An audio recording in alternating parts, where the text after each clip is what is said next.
chaque jour depuis ses débuts en mars dernier. Céline essaye de réaliser un coup de maître afin d'avoir la possibilité de proposer le nom d'une célébrité qui pourrait se cacher derrière l'étoile mystérieuse. Elle en a déjà trouvé 4 derrière lesquels se cachaient Albert Dupontel, Timothée Chalamet, Léa Drucker et Tom Holland. La championne a parfois rencontré des difficultés pour découvrir l'identité des célébrités. Quant à la règle pour pouvoir proposer un nom, elle donnait son avis dessus à nos confrères de Loisirs. Qu'en Girac derrière l'étoile mystérieuse? En effet, il y a quelques semaines, elle confiait, c'est comme ça, ce sont les règles et je ne peux pas les changer. Je n'ai pas le choix.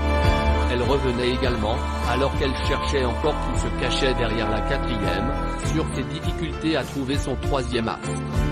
La précédente étoile, ce n'était pas du tout une frustration parce que je ne savais pas du tout qui c'était pendant un moment, donc si je ne faisais pas de coup de maître, ce n'était pas grave, rire. Sur la toute première, avec Albert Dupontel, au moment où j'ai su qui c'était.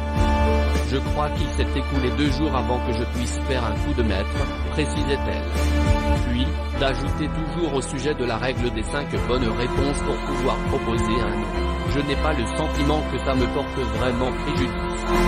Ce n'est pas la même règle que les tout premiers maîtres de Midi qui avaient juste une grosse photo avec un visage, alors que là c'est une toute petite photo avec plein d'indices.